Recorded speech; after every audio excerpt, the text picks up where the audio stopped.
Hello everyone and welcome to another super enjoyable game from the Chessable Masters Knockouts. This is from the second day. If you guys remember, Ding won the first day, Prague won the second day, and then they played the tiebreaks where Ding won in a Blitz playoff. But this is game 3 of the Rapids of the second day. So Prague won the second game, and now Ding has the white pieces, and he tries to bounce back. It's a completely crazy game. You guys will enjoy it. Prague gives up his queen for 3 pieces, and well, so many things can happen, but it's just super complicated. So let's just dive straight into it. And it's a very long game, so be prepared for that. Over 100 moves. So Ding has the white pieces, and he opens with c4. He goes for the English opening. We have e5, knight to c3, knight to f6, knight to f3, and knight to c6. We have the 4 knights of the English. e4, we have bishop to b4, and now pawn to d3, defending the e4 pawn. d6, we have h3, and here Prague castles. We have bishop to e2, and now pawn to a6. Ding already had this position in March this year. Ding had to play a whole lot of games to be able to qualify for the candidates tournament. This is one of the games he played against Lee, but in that game Lee played bishop back to c5. Here Prague plays a6. We have castles, and now there is a game where bishop to c5 was played. Here Prague plays h6, and it is now as of move 8 that we have a completely new game. So Prague just won a game in the previous one, and now he has a very, very solid setup. It's up to Ding to prove that he can push for more than a draw. So bishop to e3, rook to e8, and now pawn to a3, challenging the bishop, asking do you want to capture or move the bishop back. We have bishop to c5, offering a trade of bishops, and now pawn to b4. Ding expands on the queen side, attacking the bishop, hoping that, of course, he will capture on e3. Then he can play f captures on e3, gain more presence in the center, and get a semi-open f file for his rook. But here, bishop back to a7 by Prague. We have queen to d2, and now knight to d4, putting pressure on the light square bishop here. So bishop back to d1, just keeping the tension. The bishops remain on the board. Knight captures on f3, bishop captures, and now bishop to e6. Prague develops the other bishop. Now Ding captures on a7. We have bishop captures, rook captures, and now bishop back to e2, preparing the push of the f pawn. So here Prague says, all right, you've got some nice expansion here on the queen side, but other than that, the position is pretty equal, so I'm just gonna bust open the queen side. So a5, Ding declines this, he keeps it closed. We have b5, and now rook back to a8. The rook could be a bit vulnerable here on a7, and prone to all sorts of discoveries, so just rook back to a8, and now Ding strikes in the center with f4. We have c6, king to h2, and now bishop back to d7. a4, and now rook to c8. We have rook to f2. Here Ding could also grab more presence in the center with the d4, and it's the engine's favorite idea, but he goes for the doubling of the rooks on the f file, so rook to f2, preparing rook a to f1. Queen to b6 now, moving the queen with tempo, and rook to f1. We have queen to d4, now preparing to strike in the center with the d5, and we have bishop back to d1. d5 now, e captures on d5, c captures, and now comes knight to e2, attacking the queen, and this is where things get really interesting. Prague plays knight to e4 now, attacks the queen, and also the rook on f2, so we either have a queen trade, let's say knight captures here, rook captures here, pawn captures here, which would kind of get us a sort of an equalish endgame, maybe c captures on d5, f5, but instead we have queen to c2, moving the queen. Still, Prague's queen on d4 is under attack, but Prague does not move it. There's really no good square to move it, so the best thing to do is just to give it up like Prague did. So queen captures on f2, rook captures on f2, and knight captures on f2. So he gives up the queen, but he grabs the 2 rooks, and now knight to c3, attacking the knight and the pawn on d5. So if the knight just moves, we grab the pawn on d5. We have a pawn storm here ready. It's not going to be easy for Prague to defend this. So he has to move the knight with tempo. Knight captures on d1.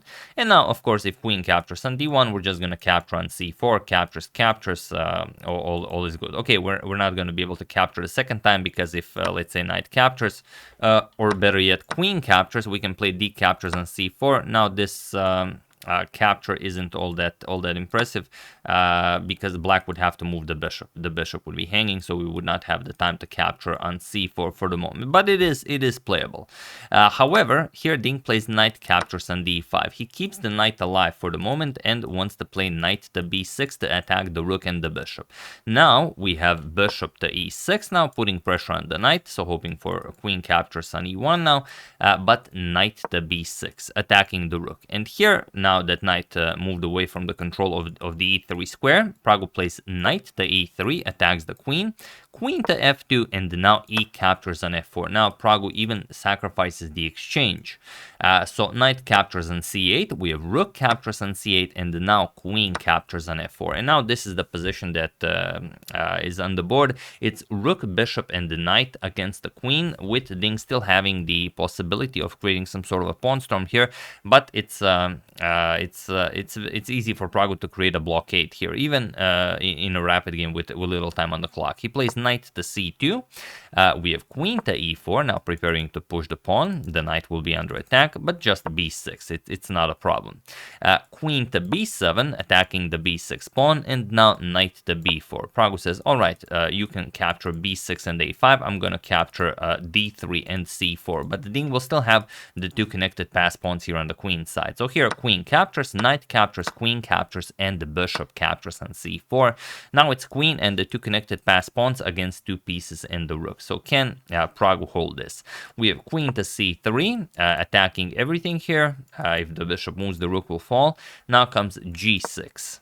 And here we have a5, and this is not the most precise way to play this. Queen to d4 is the correct move here, but it's not easy to to understand why. The point is we have to move the queen away from the c3 square, and now we can start pushing our pawns. Let's say black makes a move, we're going to push b6, and there's not much for black to do here. If bishop to a6, guarding this square, we just push the pawn to b7, and now the bishop is, bishop captures. We don't capture the knight, we actually go for queen d7, and now after, let's say, knight e5, guarding the bishop here, we can just play queen captures on f7, and then the position falls apart. Or if you play knight to e5, guarding the f7 pawn, then of course we capture the bishop, so nothing is really good for black here. So here it would make sense to play queen to d4, but it's a rapid game, and I mean the position is completely crazy. Ding played a5, which is also winning, but it's not winning if Pragu finds one specific move. So feel free to pause the video and try to find this idea for Pragu while I give you a couple of seconds.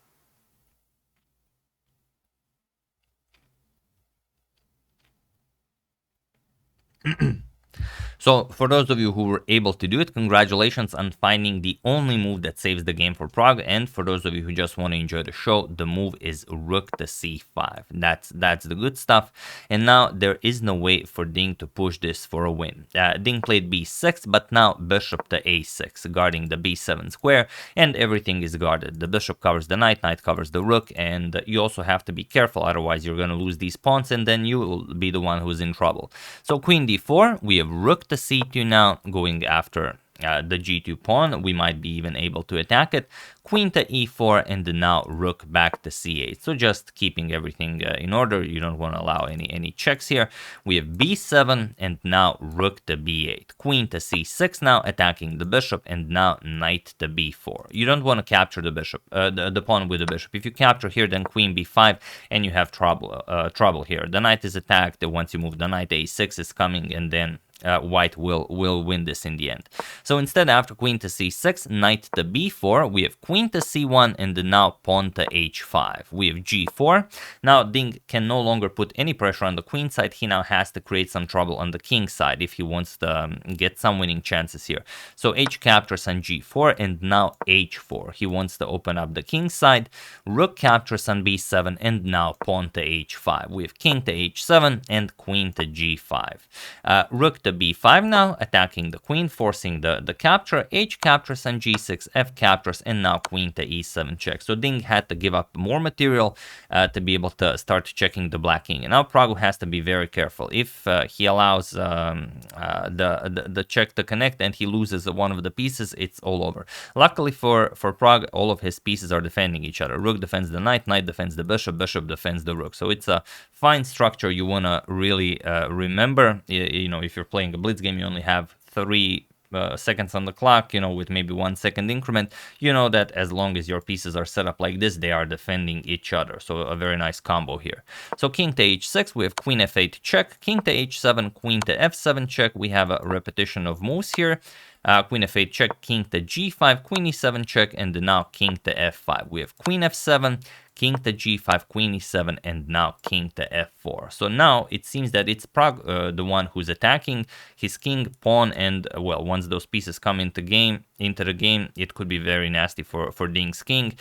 Luckily, Ding can just continue checking forever. Queen to f6 check, king e3, and now king to g3, giving Pragg the move. So is there something Pragg can do here? He starts with g5. The pawn is nicely defended here. Now comes king captures on g4 and king to d3. He will still pick up this pawn at some point, but he wants to make it a good one, because if you just, for example, capture here on f5, there's queen to b6 check and you've just blundered your rook, so you can't do that. So king to d3, it's important to move the king first. Queen f1 check, we have king to c3, now queen to e1 with check, king to b2, we have queen to d2 with check, knight to c2 blocking, and now queen to d6, again asking, do you maybe want to capture the pawn here, but that could also be very tricky. You don't really lose anything, because after queen to b6 check, rook b5, and queen captures on a6, it's still a drawn endgame. You can't really lose this with black. So, but it's still important for Pragg to try and win this. Knight to b4, we have queen to d2 with check, king to b3, queen to d1 with check, king to c3, queen e1 check, king to d4, now queen to f2 with check, king to c4, queen to e2 with check, king to c5, and now he allows the capture of the g pawn, so he can finally capture the a pawn. So king g5, rook captures on a5, and now can the pieces organize themselves to go after the white king? Well, we'll see. Queen e3 check, king to c6, king to h6, and now rook to d5. So now Pragg will try to get those pieces closer to the white king. Queen to c3 check, king to b5, we have queen to c7, and now knight to c6. We have queen to h2, and now king to c5. Queen to f2 with check, knight to d4. So getting closer and closer. We have queen to a2, attacking the bishop. Now comes rook d6 check, king g5, and rook to e6 now. Everything nicely defended. Queen to a5 with check, we have king to c4, queen a4 check, king to d5, and now queen to d7 with check. King to e4, and now queen to h7 with check. It's hard for the black king to find shelter with the queen on the open board.